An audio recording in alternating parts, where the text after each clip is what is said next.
Good evening. Welcome. This is an exciting, celebratory, and meaningful evening for all of us. And so I welcome you to the University of Charleston Speaker Series. I'm Ed Welch, President of the University. We are in a newly renovated auditorium, and wherever you are sitting, you are the first person to sit in that seat.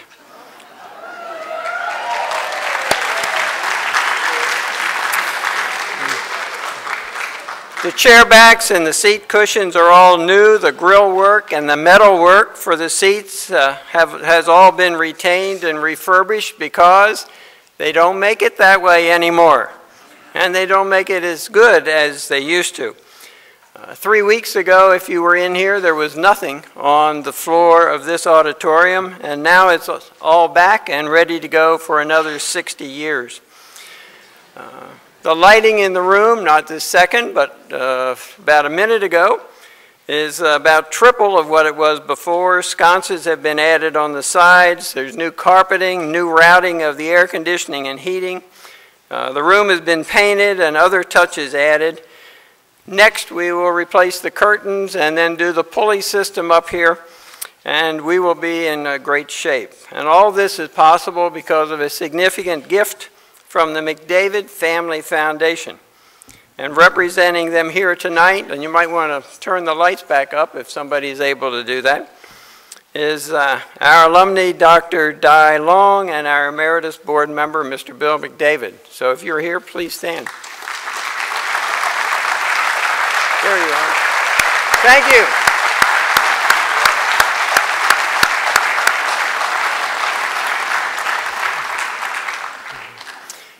And we have completed 10 full years of the UC Speaker Series. Since the beginning and into the foreseeable future, the Dow Chemical Foundation has sponsored our series. That's a polite and tactful way to say they have provided the financial support so that we could do this. They have placed no strings on the topics or on the speakers. They were queasy a couple of times about those programs and how they would come out. So I want Mr. Jim Guidarini, if he would, to come up on stage. He is the head of West Virginia operations for Dow Chemical Company. He is just as supportive of this series as were his two predecessors. And as a token of appreciation, I want to give them this, which contains photographs and the names of all of the people who have been part of this series, including Aaron Brockovich. They were a little queasy about that one. True story. Dave Barry, Sally Ride, Leslie Stahl, Peter Arnett, Bill Crystal, and Jack Hanna. Thanks so much to Dow Chemical. Thank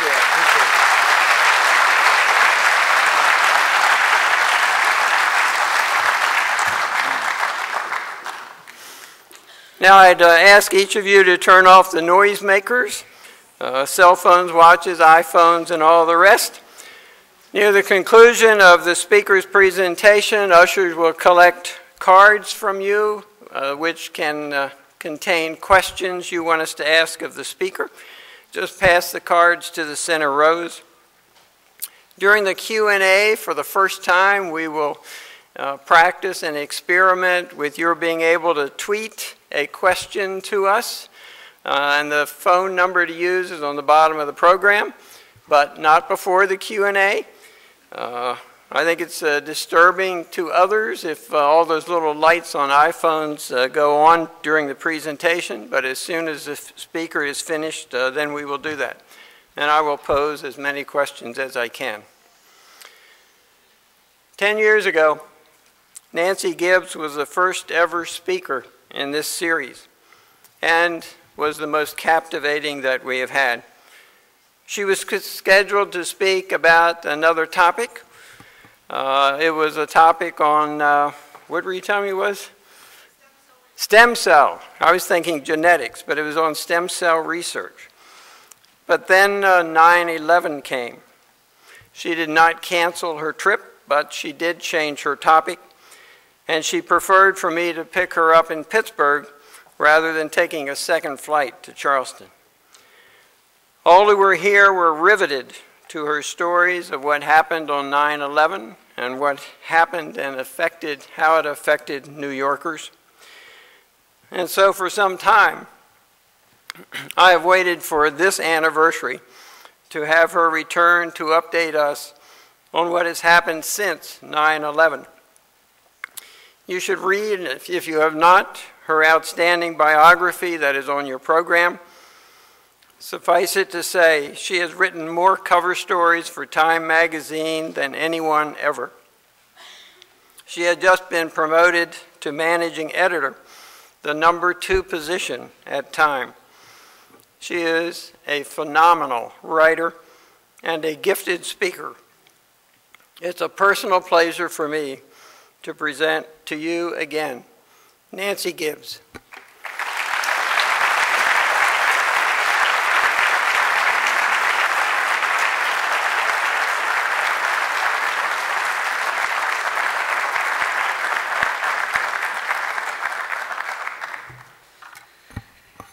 It is such an honor and such a pleasure for me to be back 10 years later, and especially to be now following in the footsteps of the amazing speakers who have been a part of this series.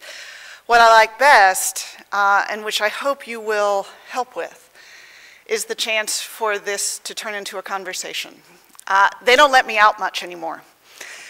And so the chance to be here at this moment in our individual and collective history, and to figure out what you're thinking about and what you're seeing and how you're reacting is a great opportunity and a privilege for me. And so I'd like to talk a little bit, and then I'd like us to speak together. It is true, as Dr. Welch said, that 10 years ago, it was the first time I had left New York, and I remember my pulse racing as I headed to LaGuardia. There were soldiers at the airport, more soldiers than travelers, it seemed, and you knew people were only traveling if they actually absolutely had to get somewhere, and a lot of people were choosing to drive. There was a flight attendant in Atlanta who called in a bomb threat to her own airline because she didn't want to fly. You had all sorts of new rules, no curbside check-in, no more carrying on corkscrews on board. And so as nerve-wracking as it was to actually be going anywhere near an airport, the thing that surprised me most about that trip 10 years ago was what a relief it was as we took off to leave the Manhattan skyline in the distance, because it still felt like it had a great big red bullseye painted on it. In the downtown restaurants in those days, there were way more people in the bar than in the restaurant. You go to your children's soccer game on the weekends, and any time a plane went overhead, all the heads would swivel and watch it. The FCC actually told the local television stations that they didn't need to test their emergency broadcast systems for a while for fear of spooking people. You had 20-somethings who were having sleepovers like they were in junior high, just for the comfort of the company. A 3-year-old boy fatally shot himself playing with a gun that his father had brought home to protect their family. A 5-year-old girl in New Jersey renamed all of her dolls George W. Bush. I had a neighbor who was a bond trader who had a wedding album that was now full of smiling pictures of dead people. He had to go to about 30 funerals. I don't know how he did that. Major League Baseball was trying to figure out if it could start up again. Everyone would be wearing firefighter hats. And as my plane took off, and the city was clear and bright, and the leaves were still on the trees, and there wasn't much traffic, and as we crossed over Manhattan, which was my home, it's where I was born, it's where I was from, and there was this huge hole in it. And so I remember the relief of coming here, and the thing that shocked me most, as I landed in Pittsburgh and Dr. Welch was kind enough to come get me and drive me here, was that when I got here, people still felt like they were a target. And the more I talked to people, and then talked to people all over the country, I realized that it was a complete fallacy, that it was only people in New York or in Washington who felt like they were the target. We all felt like we were the target. Parents in Birmingham, Alabama went and took their kids out of school when they heard about the September 11th attacks. Monuments across the country were closed down. The Sears Tower was evacuated. Everywhere, all of a sudden, people thought of what it would be like to be at war, and it didn't take a great deal of imagination or dark creativity to imagine that if you're near a major chemical plant, you could be a target. If you are near a Walmart, what would be more unsettling to a country, what would be more terrifying than if any random Walmart anywhere in America were suddenly blown up? Everyone had this idea. It was amazing to me that anything, anywhere could happen. That was an entirely new place for us to be. That was an entirely new place for us to be. And on that day, when all of a sudden we didn't even know where might be safe, we didn't know what to call it. If you go back and look, you know, we were referring to the attacks on the World Trade Center and the Pentagon, but even that was inadequate because it left out Flight 93. It left out the fact that this was an attack on so much more than buildings or monuments. This was an attack on our comfort and our security and our prosperity. You couldn't name it after a place like Pearl Harbor or Gettysburg. And I think one of the reasons that we settled on the date, besides the fact that that captured the whole thing, was that, of course, it was so beautifully a metaphor for emergency. This was 9/11. So the thing I love about coming back is that it's a chance to reflect on what's happened since. What from that day changed us, what occurred to us, what have we brought with us, what have we left behind. And 10 years ago, I pointed out that despite the fact that the 1990s had had this reputation of being this very peaceful, quiet decade when we got rich and fat and all we had to do was watch our carbs because history was over, remember? It was actually a much more tumultuous decade than we had realized at the time. And I think we can't understand this decade since without understanding the decade before. So remember, this is the decade when the Cold War ends and we suddenly have a single superpower world. This is the decade when America became a truly multicultural nation of the kind no human society had ever seen, where more languages are spoken, more types of food eaten, more music and movies and culture are coming from all over the world in a vibrancy of multiculturalism that no other civilization had ever attempted. It's the decade in which the information revolution exploded. It's the decade in which the biotechnology revolution, which I had thought I was going to be talking about 10 years ago, was unfolding. And it was an age of such unprecedented prosperity. The collapse of oil prices was like a huge national tax cut, and the sense that we were just going to get richer and safer forever and ever was an easy misconception to entertain at the time. If you consider that a student born at the beginning of that decade would now be graduating from college,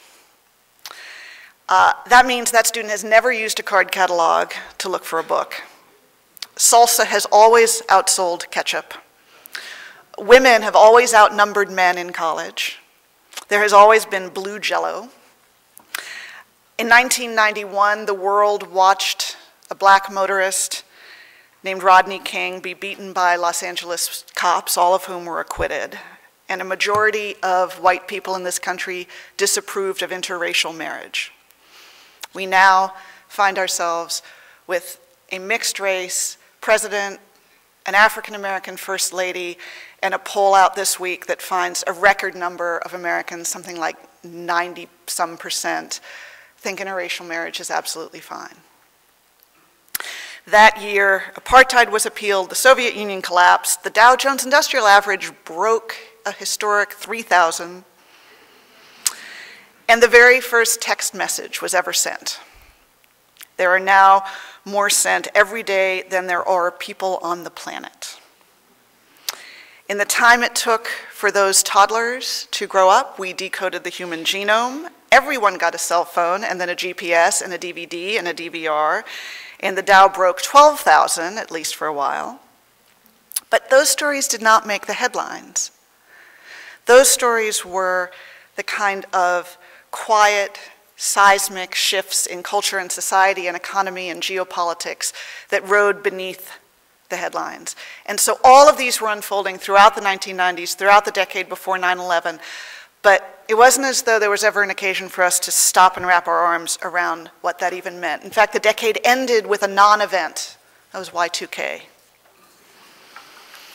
So on the evening news on September 10th of 2001, the top story was that Senate investigators were going to crack down on scams involving dietary supplements. We woke up on the morning of 9/11, and it was like it was the last day of small headlines. Over coffee that morning, we could read that a new federal study argued for tougher standards for arsenic in drinking water. Peace talks between Israel and Palestine were about to begin. The researchers at the University of Texas were trying to figure out creative new ways to combat marauding South American fire ants. And unemployment had just leaped up to an alarming 4.9%, which was leaving a, quote, whiff of panic in the air at the White House, said the New York Times. Schools across the country were tightening their dress codes because pants were too low slung and skirts were too short. That was the last day of small headlines. From then on, they got very, very big. And they were not hidden, and they were not subtle, and they were not seismic, and they were not about great sweeping underlying social changes. Suddenly, they were about earthquakes and hurricanes and tsunamis and meltdowns, and it all started with the attacks. If you ask people right now if they know where they were on September 11th, 97% say yes. That's more than have ever answered yes to that famous question, whether it was, do you remember where you were when Kennedy was shot, or the day of the moon landing, or any other event in our modern history. There were those first days and weeks when we just couldn't look away. Of course we all knew where we were that day. We faced uncountable private decisions, and they all felt like somehow a test of muscle and character. Fight or flight, buy or sell. Marine Corps, Peace Corps, applications to both went up. Flags were in such demand they were being stolen. People in tiny little towns in Iowa started locking their doors at night. We lived like survivalists. We stocked canned goods and duct tape and go bags and knew the fastest alternative routes out of whatever we thought we were going to be escaping. It was supposed to be the end of irony because humor lives in the gray areas and everything seemed so black and white. And when you're microwaving your mail because you're afraid of anthrax, nothing seems very funny. Everyone talked about how everything had changed. But I think somewhere in the back of our minds, there was always a voice asking, really? Has this really changed us? Is this going to last? That initial experience, as alarming and painful as it was also extraordinarily powerful in ways for which you heard a lot of nostalgia in these last weeks as we approached the anniversary. As much as we suffered together as a country at the shock of what happened, there was such a powerful kind of unity and community. Where I lived, a rumor circulated that the rescue workers down at Ground Zero were running short of gloves and shovels. And within an hour, every Home Depot in the tri-state area sold out of gloves and shovels as a mass shovel drive spontaneously occurred. People were cooking food, taking turns, delivering it to the widows. Everyone gave blood. Members of Congress stood on the steps of the Capitol and sang, "God bless America." We were all one, even globally. The headline in Le Monde was, "We are all Americans now." A businessman who was traveling in India on the day of the attacks and desperate to get back home was hopscotching his way back to the United States and had to stay overnight in Athens and on his way changing planes, and he found himself in a local taverna, and very few people spoke English, but when the owner discovered he had an American, he asked everyone in the restaurant to rise, and he raised his glass. He said, "Shoulder to shoulder until justice is done." And everyone in that taverna raised their glass and drank with the one American in the room, because we were all one, all over the world.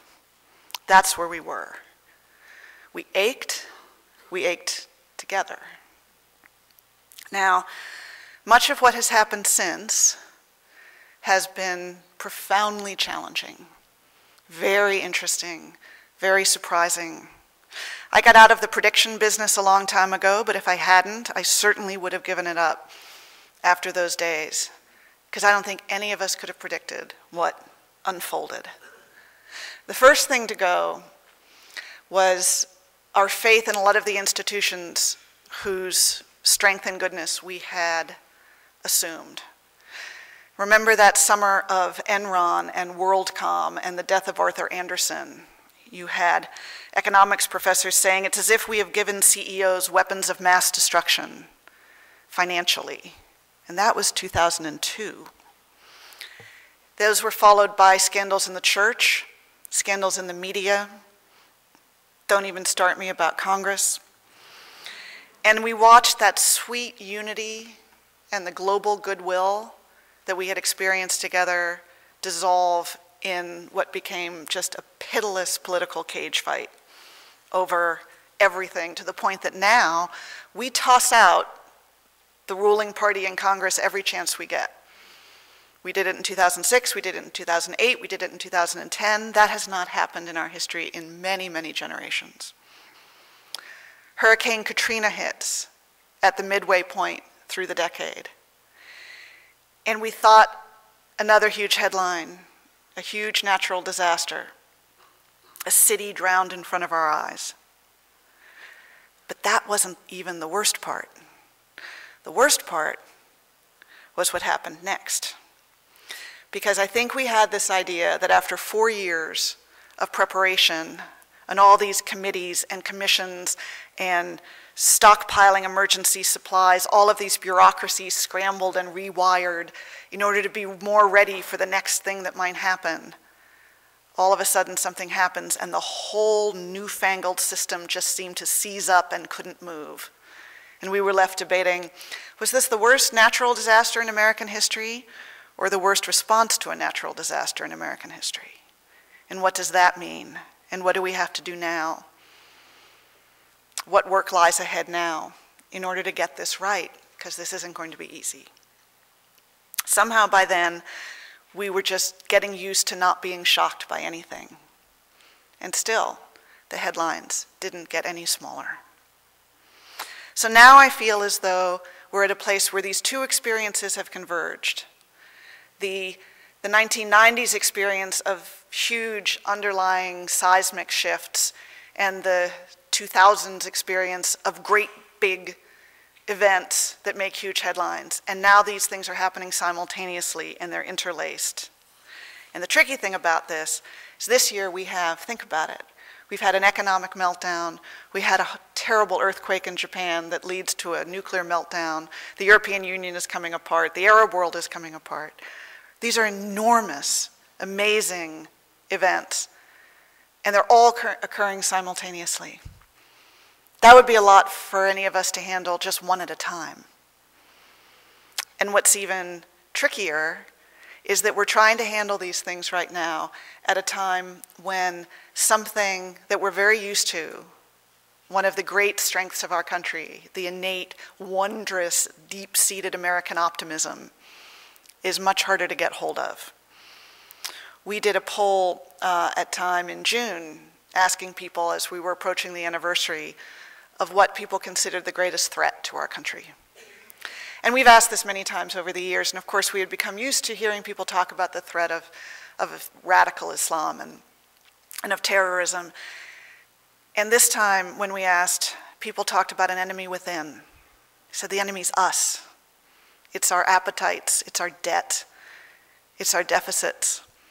It's the apparent inability of our political culture to make hard decisions. More than 2/3 of Americans right now say the last decade has been a period of decline for the United States.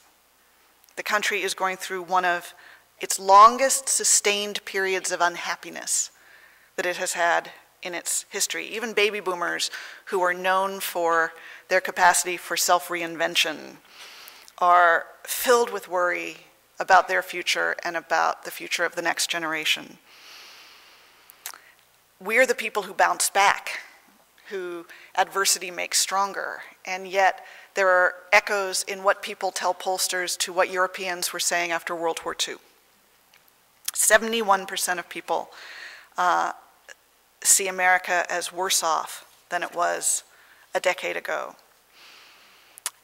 And it's even harder to respond to that when, in addition to all having different opinions about what we need to do, cut taxes, cut spending, change regulations, increase trade, put up barriers, we can argue about what to do, but we're even arguing about the facts. We have truthers who still argue that the 9/11 attacks were staged by the United States, and birthers who still argue that the President of the United States is a crypto-Kenyan Muslim. We have the eternal arguments over science and over global warming, and on important questions that we need to argue about and we need to disagree about, but we can't even agree on what the terms of the argument should be. So the anniversary approaches, and there's a storm of doubt about how we move forward. And so you might wonder why it is that I find myself on this anniversary extremely hopeful about what comes next. Where do you find hope after what we've been through?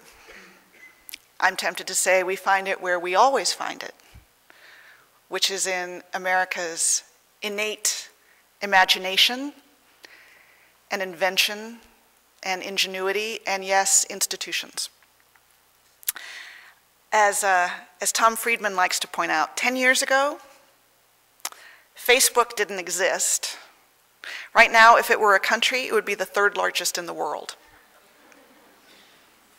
Twitter was a sound. LinkedIn was a prison. The cloud was in the sky, and an application was how you got into college. Most of the jobs that are going to be most in demand 5 years from now haven't been invented yet, and they will rely on technologies that haven't been invented yet. So we're preparing kids now for jobs that we don't even know what they're going to be, and that's actually a wonderfully good thing. The inventions of this decade fueled community, they fueled compassion, they fueled self-reliance, they connected us with one another.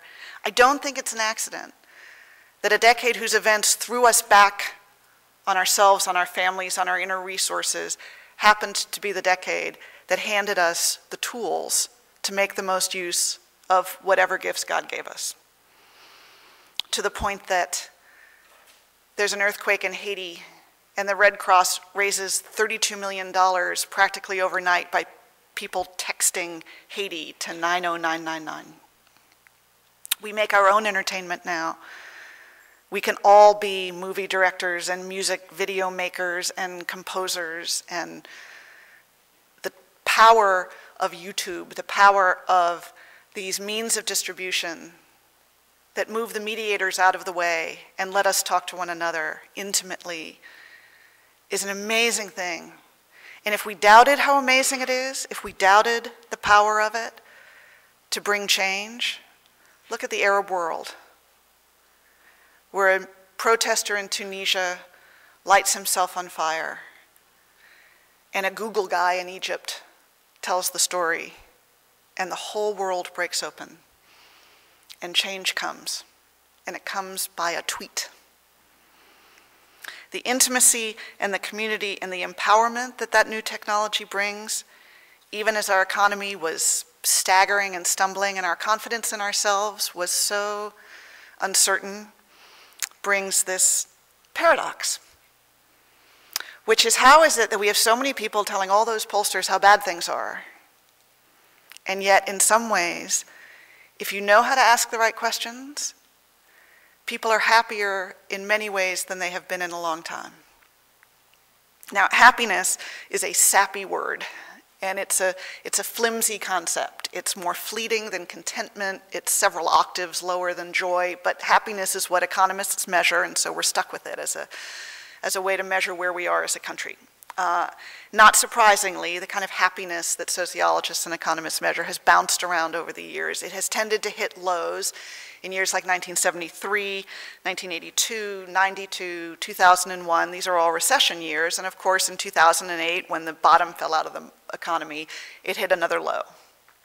And how do we know this? Well, like so many things, we have a much better way of measuring it, because that previous winter, in the winter of 2008, Gallup and Healthways launched the Well-Being Index. The Well-Being Index is something like a Dow Jones Industrial Average of the mood, where they go to about 1,000 people daily and sort of take their temperature about how they're feeling about things.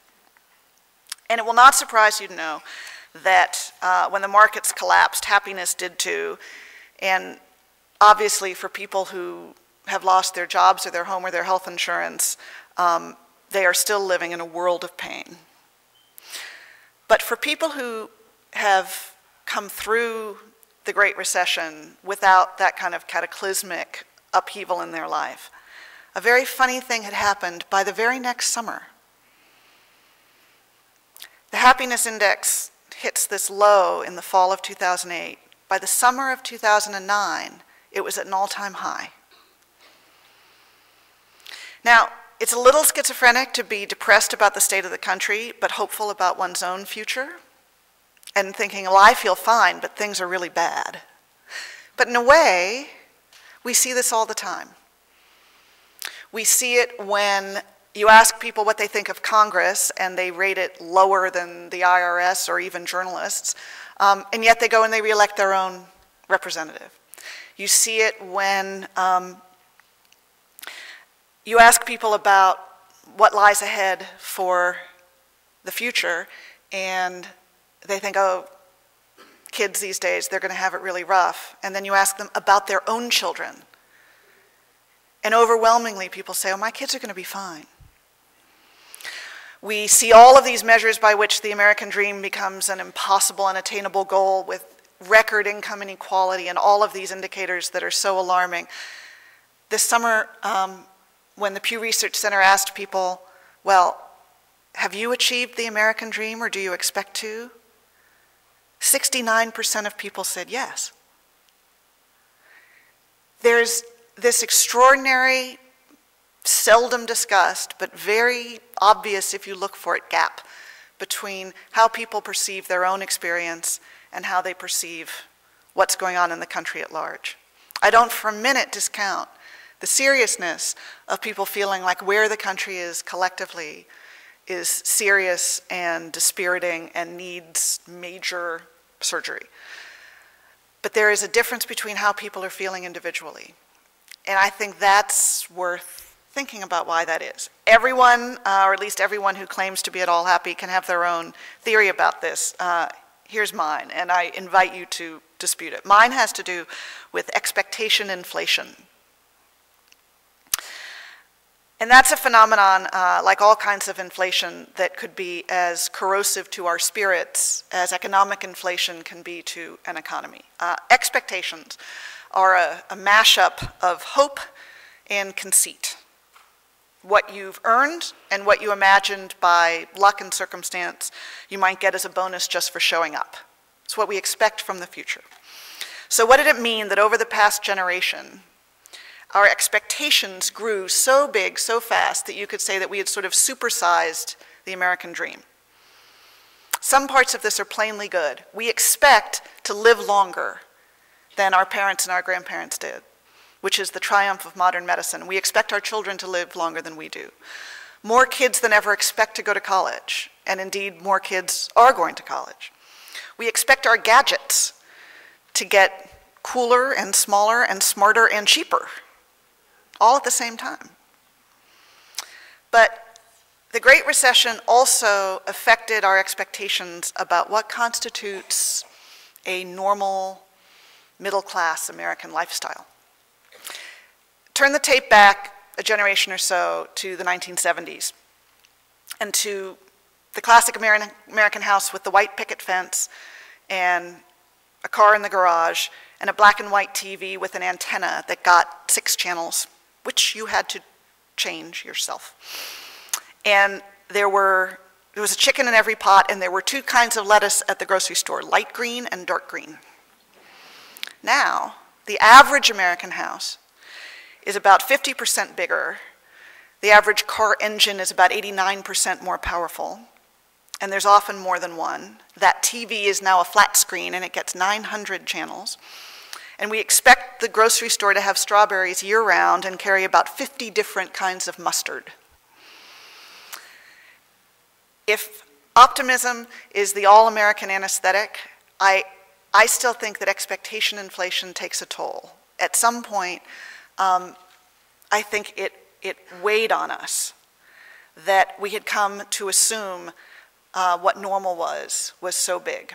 And so I was struck by, over the last 2 years, how many people have told pollsters that they sort of welcomed the downshifting that occurred as a result of the economic downturn. That maybe instead of going out on the weekends, they're staying home and having potluck supper with neighbors.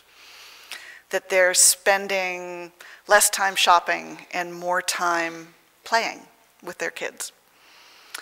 That not caring as much about keeping up with the Joneses was just a huge relief because it was exhausting to even try. And somehow the recession gave everyone permission to lay down arms and just relax a little bit about all the things that we had gotten so caught up in. There was something of a return to first principles about what we really care about and what really matters.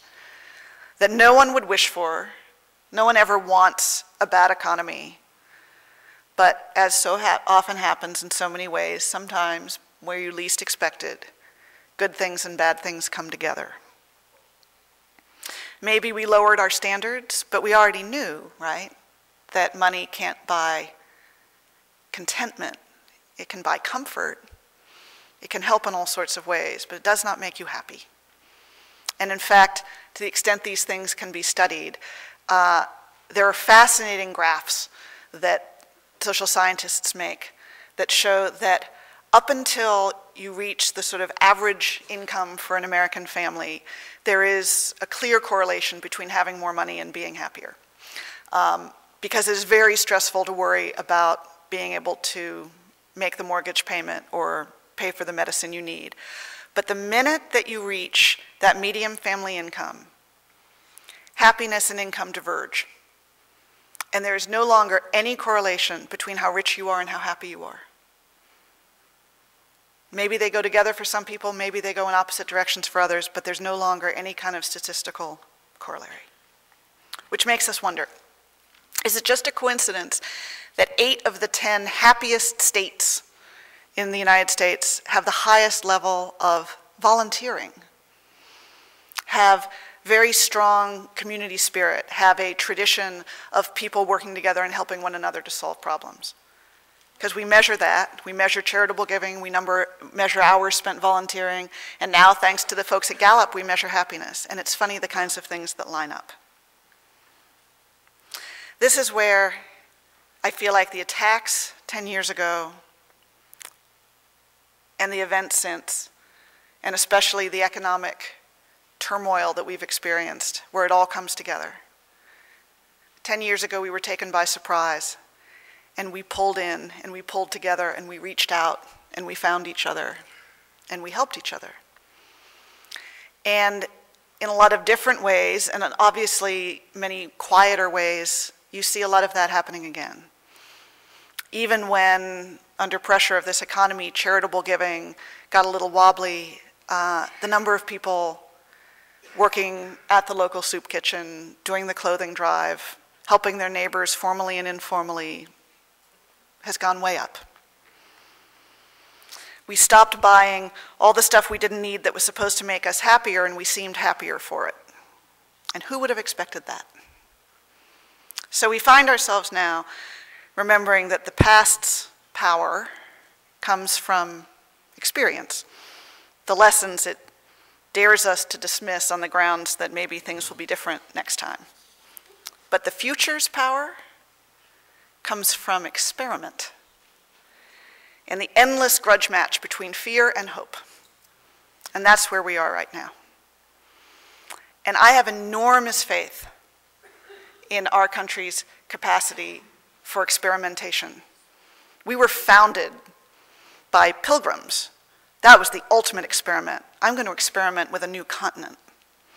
And we were built by inventors, and by rebels, and by renegades, and by people who could not have cared less what the pollsters were saying if there had been pollsters saying anything at the time. And when you think about what we have invented during these years of extraordinary challenge and distraction and difficulty, the ways in which people have found new ways to connect us with each other, and new ways to solve problems, and new ways to lift our spirits. It's very hard for me to imagine that the next 10 years are going to be as dark and as gloomy and as despairing as one is often led to believe if we just go by the headlines. Because if there's anything that the last 20 years should have taught us, is that sometimes the most important stories are in the headlines, but not always. Thank you very much.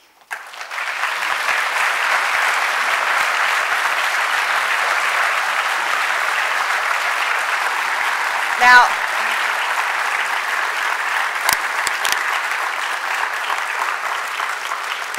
that was a lot to chew on, and so I really do encourage you to pick a fight, make an argument, make your case, ask anything you like. There are no rules about what we can and can't talk about, so have at it. Dr. Welch. So if you have cards, pass those to the middle aisles. Now if you want to tweet in something, feel free to do that, and they'll transcribe it and bring it to me. Let me start with a question in line with the seriousness of your speech. 50 years ago, John F. Kennedy said the great question confronting humankind was nuclear energy, and it has great capacity for good and evil, and whether we're going to use it to heat homes or to launch war. You and he today might say one of the great questions has to do with mass communications. The consequences can be that we now can spread lies and rumors about one another and do that very, very quickly, or we can announce to others that there's a great need and get in lots of shovels or help miners in Chile, or change what's happening in the Middle East. As somebody in media, how do you see that playing out? You know, every great invention all through human history and every great discovery, probably starting with fire, can save you or burn you. And it is entirely up to us, which it is. And I think that is as true about mass communications and these new tools as it is of anything. You can say that it makes it easier to spread the lie. It also makes it easier to tell the truth.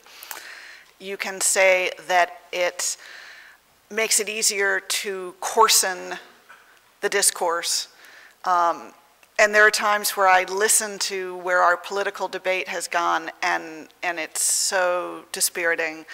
But there are other times where we discover the poets among us, and where everyone has permission and has the means to make their case. And in a democracy, giving voice to as many people as possible is surely part of what we were made for. And so if I had not already been inclined to see this technology as a force for good, I think watching what has happened through the Arab Spring was an astonishing reminder of what the free flow of ideas and information can do. And do I think it's possible that we will be reminded a year or two from now of some terrible use to which these tools can be put? Sure. And do I think it's one of the great challenges to adults of how we teach our children to use them?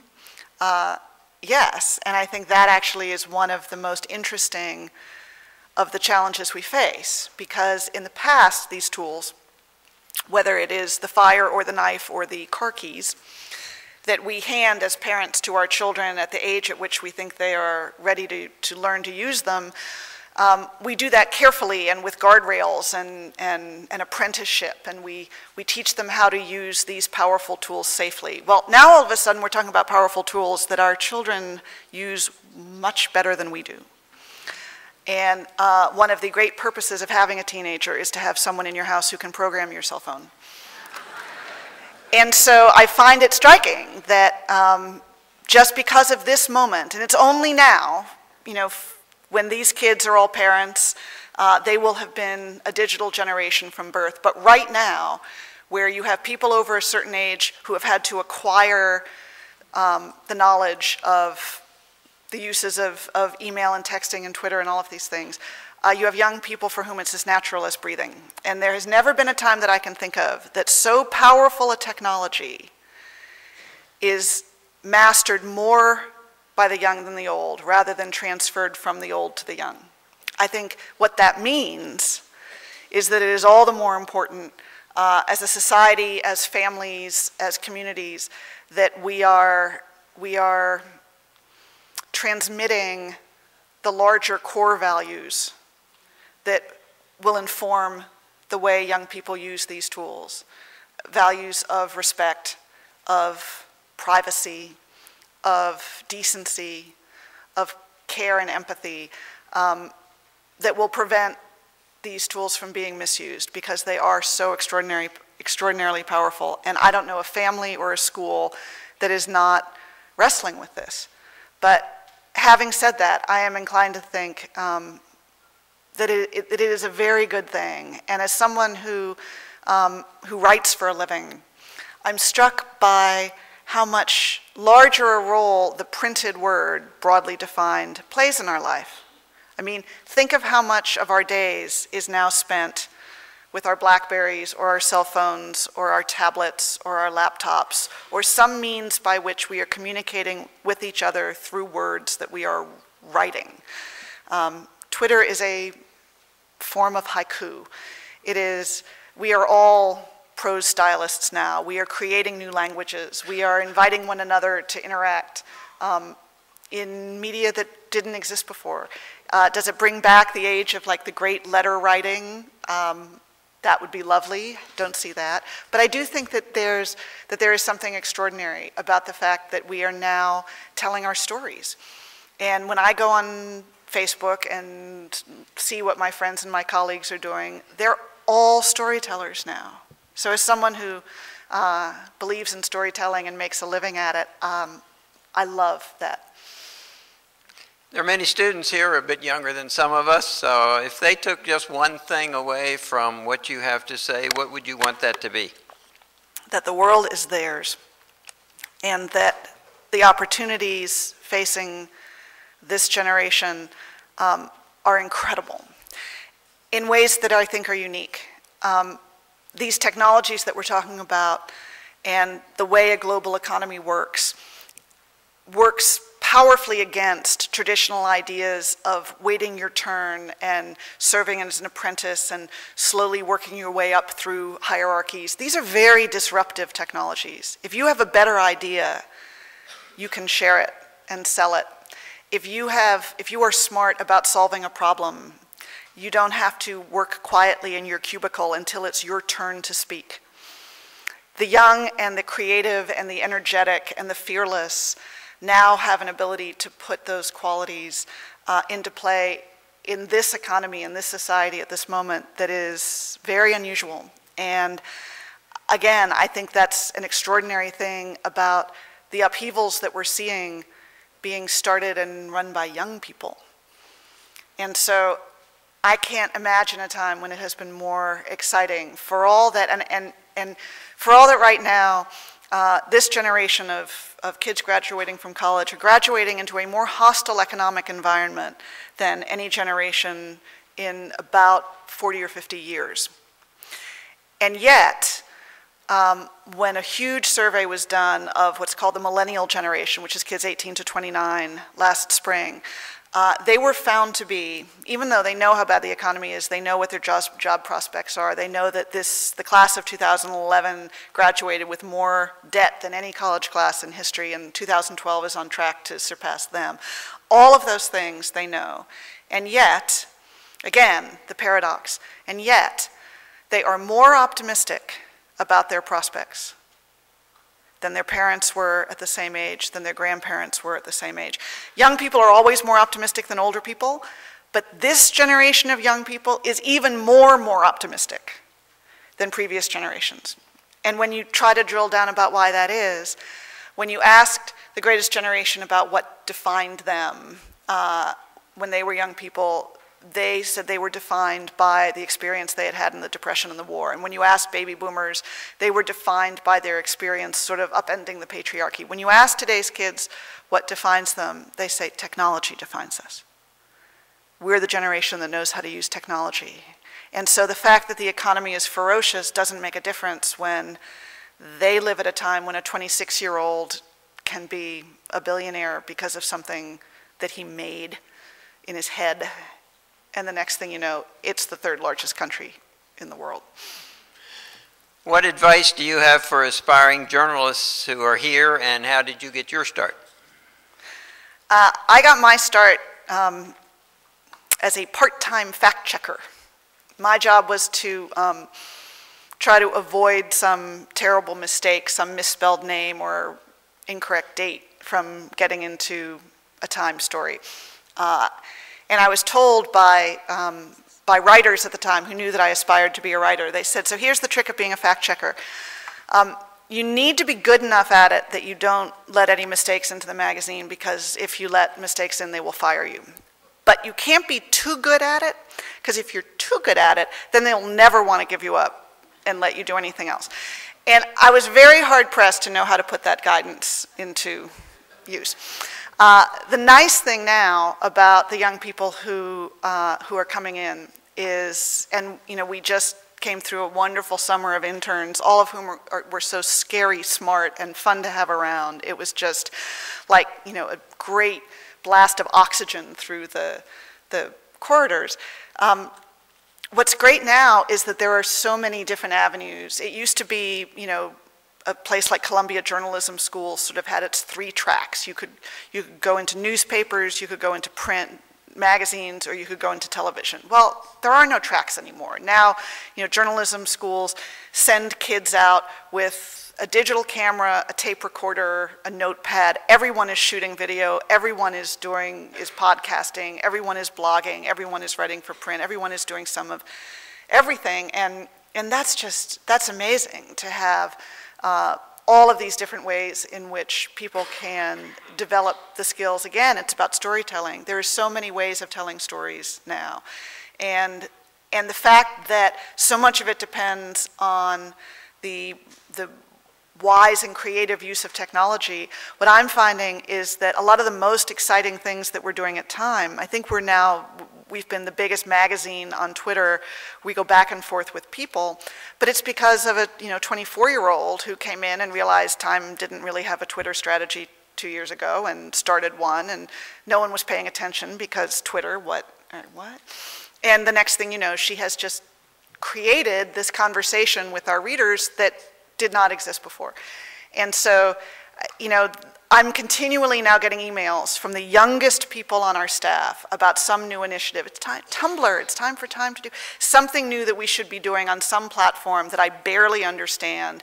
And they were like, no, let me show you, it's really cool. And invariably, it's really cool. And so this has been, when I think about even just these last 10 years ago when 9/11 happens, it's like the Stop the Presses will put out an extra special edition of the magazine. That's what we do, that's what we know how to do. 10 years later, when we're trying to figure out how to mark this anniversary.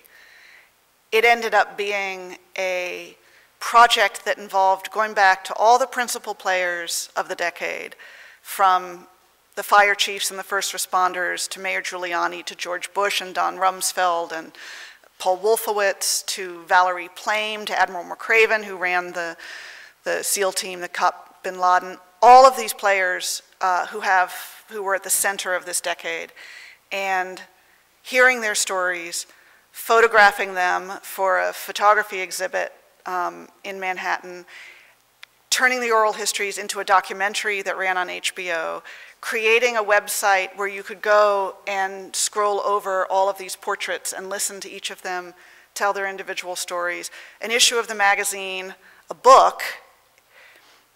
The material, the stories, the insights now existed 10 years later on 6 or 7 different platforms. And so, and it's the same story told in utterly different ways 10 years apart. And that change is all being driven by the newest journalists in our profession. And so that's the really exciting opportunity. With the 24-hour news cycle, we get news over and over with little time for thought. And with written news, we are invited to pause for thought and reflection. Thought is good. How can we encourage people to take time to think? Well, I tend not to like telling people what to do, but I do believe in encouraging thought because I'm in favor of thought. Thank you. What I'm encouraged by, the number of times, so, why on earth people ask me, why are you still writing for a weekly news magazine? What? There still are weekly news magazines in this, why, in this age?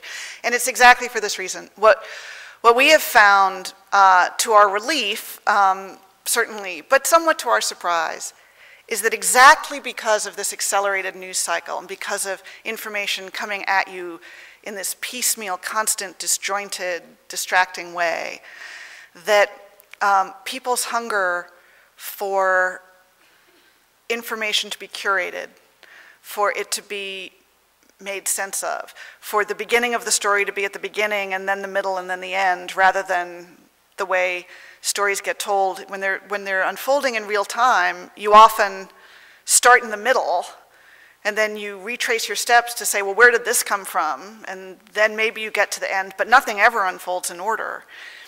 The wonderful thing about putting together a weekly magazine, we're still part of that 24/7. Time.com is running round the clock. We still are part of that, but the thing I love about the magazine is exactly the chance to take a step back and to look at the rhythm of a week. And a week is it's sort of the perfect measure of time. It's enough time to get a little bit of perspective. You don't pretend that you have the kind of perspective that you will have 20 years from now, but you get a little bit of perspective, and you can at least write the chapter of the story. You never write the whole story about anything, but you can at least write a chapter of it, and the next week you get to write the next chapter. And we invite people, it's sort of like the quiet car on the train. It's just a place where you get to spend a little time and explore not just what happened, because we all know all the time what's happening, but we get to explore, well, why, and what does this mean, and how might I think about that? And I think that it's exactly because we're in the kind of media culture that we are, that the appetite for meaning and explanation is greater than it's ever been. And so, I hope that continues to be true. Your most famous Time cover was the nationally acclaimed 9/11 edition. Which is your personal favorite? My personal favorite is the one that got me the most street cred at home. I have 2 daughters, and they really could not care less if I go interview a president in the Oval Office. They care a lot when I fly to Scotland to interview J.K. Rowling about Harry Potter. So, apart from the fact that that made me a hero at home, it had the added benefit of every now and then you get to meet one of these extraordinary people. And as someone who loves words and loves reading and loves the idea of people being encouraged to read, the fact that this writer would write these books that ensured that for a generation of children, which happens to be the generation of my children, the happiest entertainment experience they had did not occur on a screen. It occurred on a page. And I loved the fact that I would hear from all these moms and dads about how a child who had never wanted to read and was dyslexic or had really struggled in school would disappear under their covers with a flashlight with Harry Potter and vanish for a week at a time. I loved the fact that it connected a global generation of children because it was something that you could literally talk about no matter where you went in the world. I love the fact that she created these characters that add people to the canon, which very seldom happens. I mean, we have Cinderella, and we have these iconic fairy tale characters that exist over the centuries. And when you talk to historians and sociologists who have seen the way the Harry Potter phenomenon unfolded over the last decade, they say, yeah, these are something that people will talk about and that will connect people across cultures for a very long time. You don't run into that very often. That's an extraordinary thing. So the fact that I would get to write about someone who I thought was doing great things and who made me a hero to my children, that was just great. If we were able to persuade you to return again 10 years from now, where do you think we will be as a nation? Well, we're going to find out soon, aren't we? I have a feeling, and again, as I say, I am well out of the prediction business, but I think we all know we're at a very important point in our country's history. I think we know that the challenges we face in getting our fiscal house in order are real. I think every one of us who has ever had to either deal with not having health insurance or deal with having health insurance knows what a challenge that is. I think we see with our children the challenge that our schools face in preparing them to seize these opportunities. I mean, I think we know that the challenges are real and they're big, and notwithstanding my express confidence in our ability to meet them, it still is going to be a test of us, and it is going to be a test of our leadership. And at the moment, not without reason, there is real question about the ability of leaders to be able to lead, to be able to succeed in doing anything for the common good, whether we have created a set of political circumstances for all sorts of reasons that is making it very hard to do the kinds of things that all through history, Democrats and Republicans, liberals and conservatives have managed to find a way to do together when the country needed it. So I think we're at a real testing point as a society of our institutions and of what we as citizens are going to demand and elicit from them. So I've seldom gone into an election year with as much apprehension about how it's going to unfold. I would love for it to be a year that is challenging and bracing and honest, in which we actually get into some of these hard questions. And it would be lovely to not have us, skating from soundbite to soundbite and leave all of the hard questions till later, because there's not time for later. When you're writing a story, do you go to the location? Did you go to New Orleans? It depends on the story.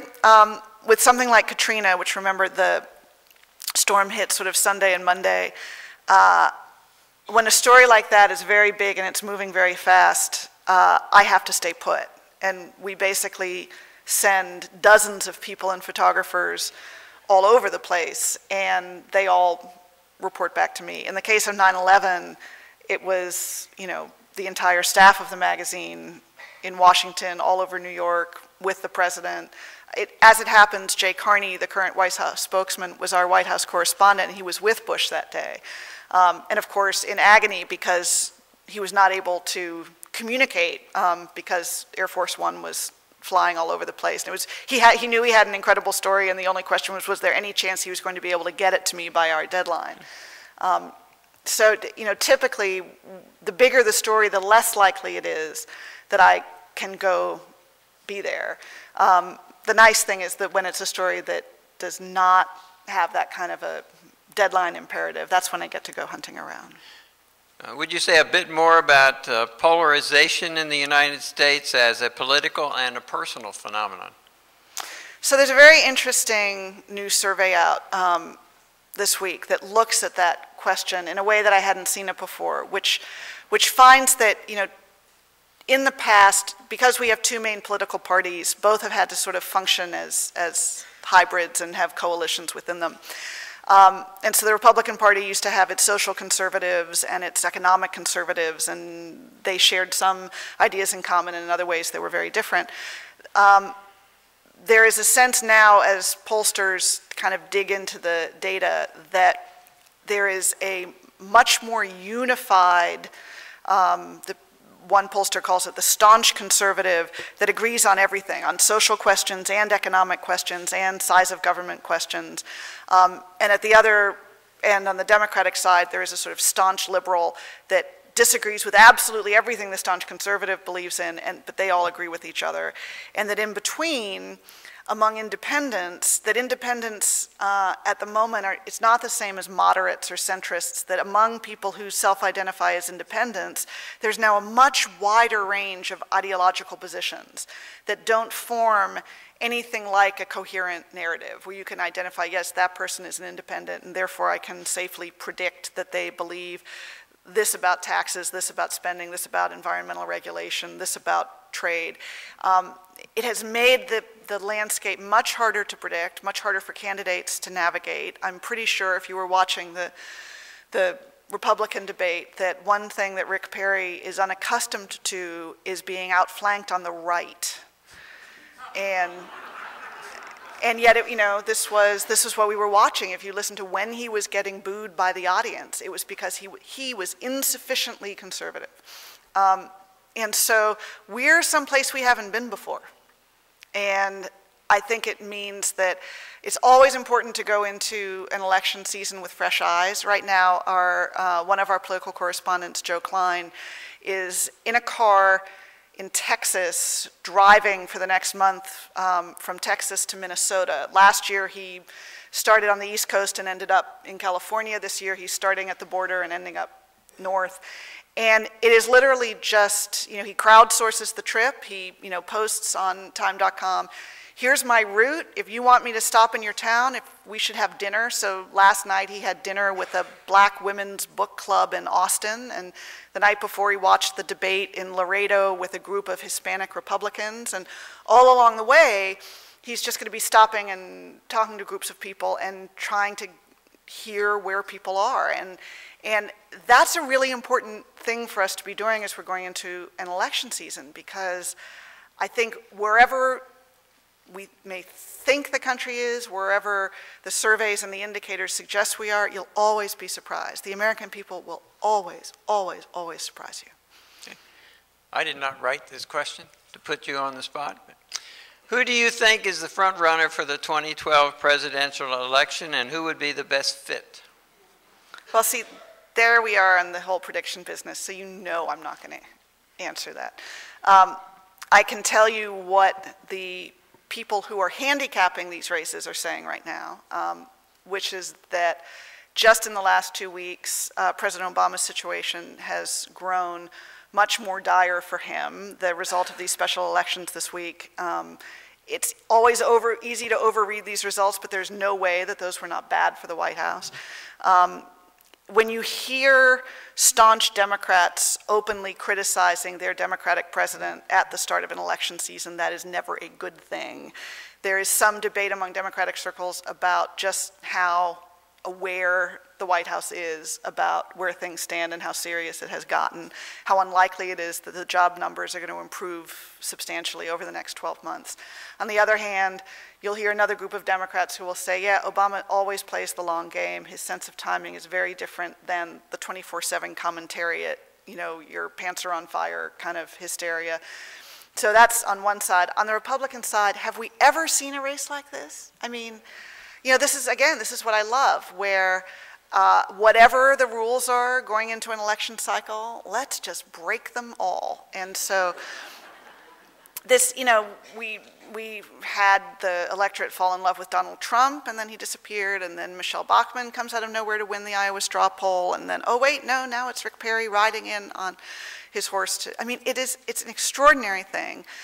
What I actually like about the Republican race, and it really has come out in the debate so far, is we're not hearing sound bites. I mean, calling Social Security a Ponzi scheme is not a safe, poll-tested, saccharine kind of, you know, this is not, you know, political consultant speak to be sure whatever you do, don't say anything. That's not where we are.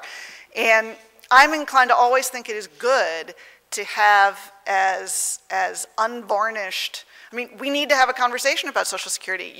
There are arguments you can make it is a Ponzi scheme, and everyone has known that for a long time, and the question is, what do we do about that?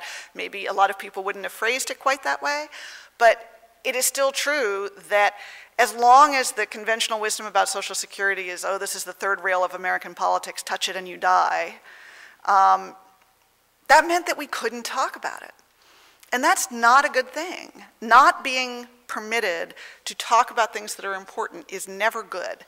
And so we may not like the way certain conversations unfold, and we may find, you know, I personally find it unnerving to hear an audience cheering the idea of letting a 30-year-old patient die because he doesn't have health insurance. I don't find that a particularly ennobling place for us to be, but I'm always inclined to think it's good when candidates are genuinely engaging on sort of first principles and basic issues about what is the role of the federal government, what are the kinds of economic levers that can and cannot be used to help an economy that's in trouble, what is the proper approach towards issues like immigration in this country. These are all things that we all know we need to be talking about. And so the fact that you know, we aren't going to have a Democratic primary, we think, this year. So right now, for the time being, the debate is going to be happening on the Republican side. And if it's a lively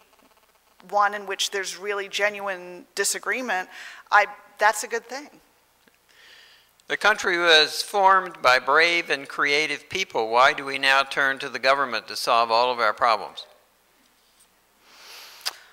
Well, I'm not sure I would accept the premise of that question. It was, I think, turning to the government to solve all your problems has, on the one hand, never been, as this question suggests, the American way. On the other hand, we also know that there are problems that simply can't be solved by private enterprise, private initiative. If the bridge over this river is not sound, I want the government to fix it. I mean, it'd be great if some private group of people wanted to fix it, but I'm not going to count on that. I want my bridges to not fall into the rivers that they are crossing. And when Hurricane Irene comes through and the lights go out in my house for several days, I would love a power grid that was more intelligent than the one we have. And I'm skeptical about how likely that is to happen if it is left entirely in the hands of the market and a private enterprise to upgrade the power grid. I think it is important that our children go to school and not transmit diseases to one another, and so there is a role for things like food safety regulation and the Food and Drug Administration and all sorts of things that are clearly the role of government.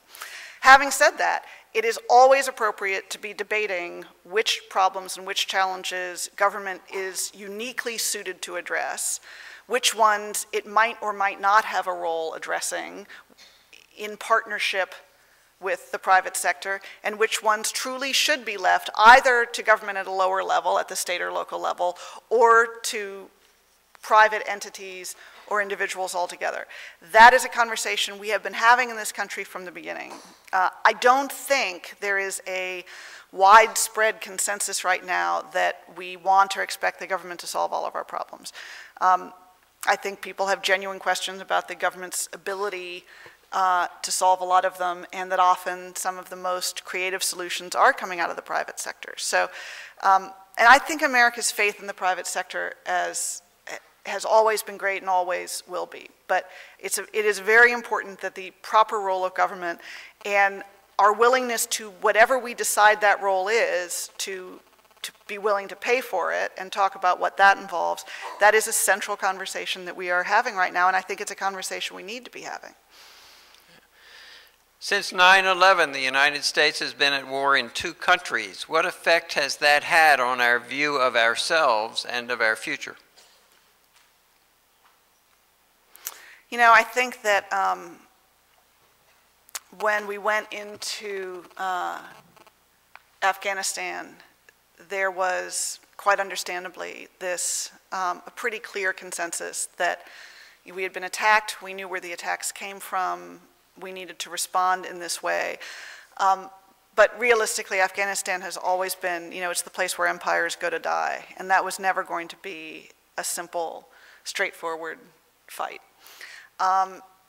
It's easy to forget right now, but at the time leading up to the Iraq War, there was far greater agreement over whether that was something that we should be considering doing than there would be after it unfolded in the way that it did. I think that we've seen a bunch of very interesting things come out of both of these wars. One certainly is a much more realistic appraisal of what is and is not realistic to expect from military action. One is enormous respect for our men and women in uniform, and I think an understanding that there is something troubling about the fact that this enormous burden and responsibility has fallen on this very small percentage of our population. And the obligation to take care of them when they come home is, I think, profound. And talk about a place where the public and the private work together. Obviously, it's the responsibility of a government that sends young men and women into battle to make sure if they come home broken, whole, whatever, that we honor their service and we take care of them in the way we need. But it is also true that some tremendously inventive and helpful ways of helping returning veterans have arisen, often from returning veterans themselves and from private groups that are seeing the toll that these wars have taken on families. When you are going through 3 and 4 and 5 deployments, taking care of families while a member is deployed and helping bring the family back together and take care of needs when they come home, there's a role for everyone to play in that. And the fact that we have spent a decade fighting these wars after having had decade after decade after decade where this was just not part of our national experience, I think has been very profoundly changing for us. Just for the sake of the audience, you should maybe be interested to know most of these questions are tweet questions. So our world is changing here too. Where were you on 9/11 and what did you do that day? By sheer coincidence, rather than being in my office in Midtown Manhattan, I was at home, which is in a little town in Westchester, about 20 miles north of Manhattan. And the phone rang, and I picked it up, and it was our bureau chief in Washington. He just said, "Turn on the TV." This is never a good thing. For one thing, the lack of the hello was not a good sign. But the turn on the TV means it doesn't matter what channel you turn on, whatever is happening will be on it, which means it's something very big and probably very bad.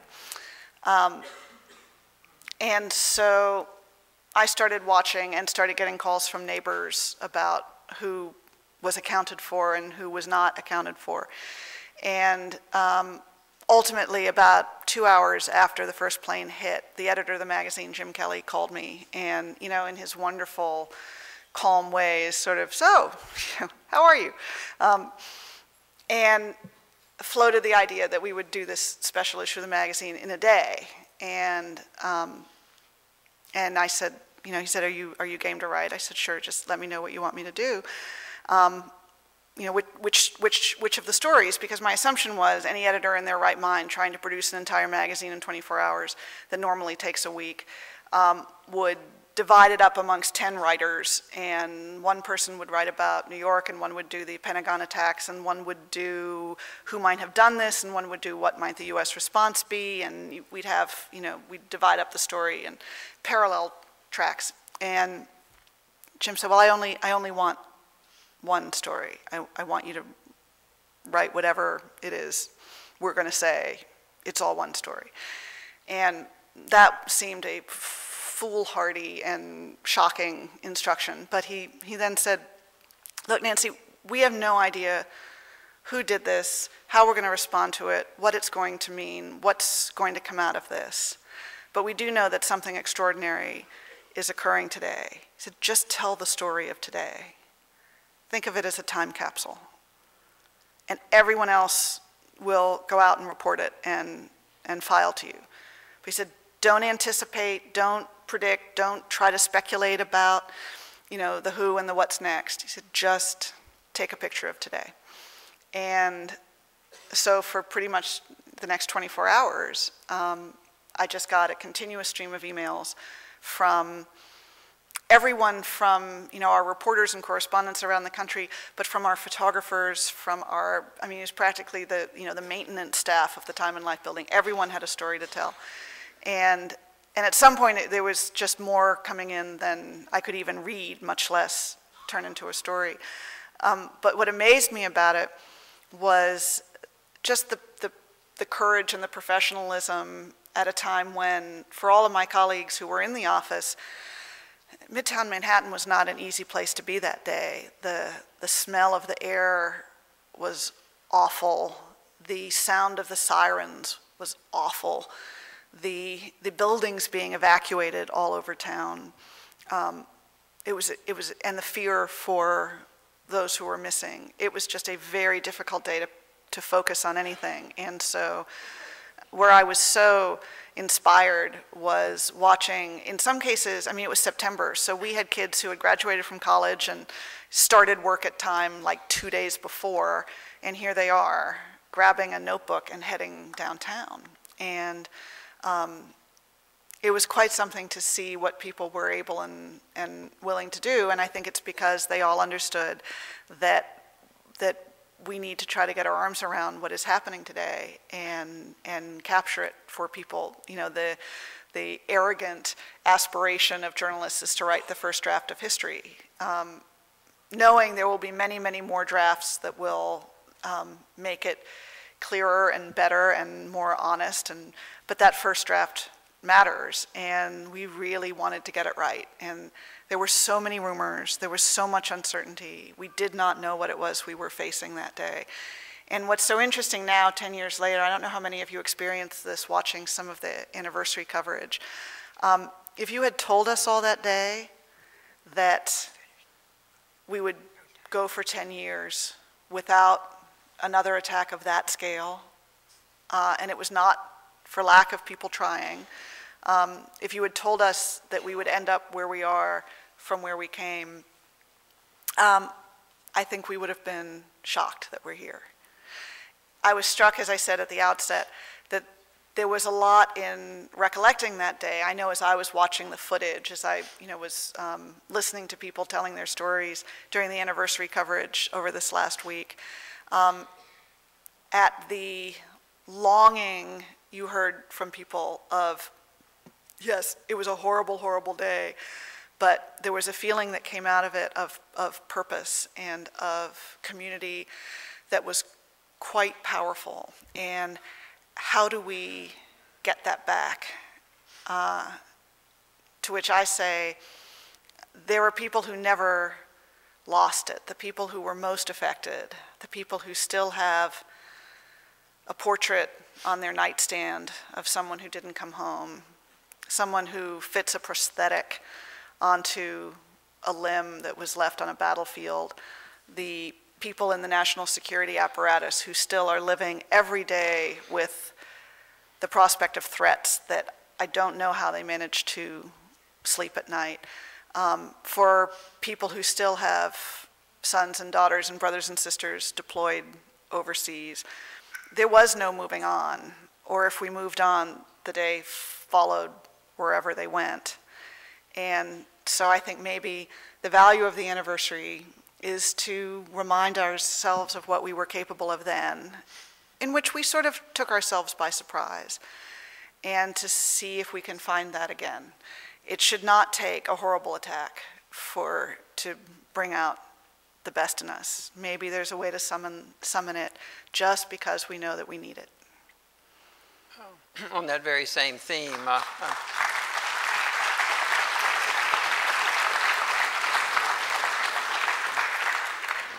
I think you could be called a realistic optimist. You are optimistic in the light of all you know about where we are. Will we need another tragedy, a national tragedy, to get Congress, the entire Congress, to stand on the steps of the Capitol and sing God Bless America together? Surely we can be better than that. I mean, surely that should not be what it takes. I certainly hope not. But I don't know what the challenge to us, right, is what do we need to do as citizens? What do we do differently, if that's our aspiration? And let me say, there are times where I don't want everyone to agree. I think there are arguments we need to have. I think dissent and debate is good. I think disagreement is nourishing. I like seeing politicians having it out with each other. But it has to be done in a way, in my mind, that is civil. It has to be done in a way that is honest. And it has to be done in a way that bears in mind that the common good is the goal. And when men and women of goodwill disagree about the best way to achieve a goal that we think is important, I honor their service and I honor their right to disagree. What I think is a challenge to us is to help shape the debate in a way that we don't reward dishonesty, where we don't applaud incivility, where we don't encourage putting personal good over common good.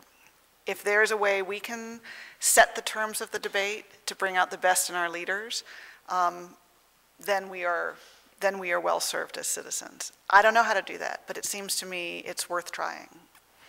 Can we encourage you to run for national office and be a leader? For tonight, we thank you. See you in 2021. Thank you, Nancy. Thank you.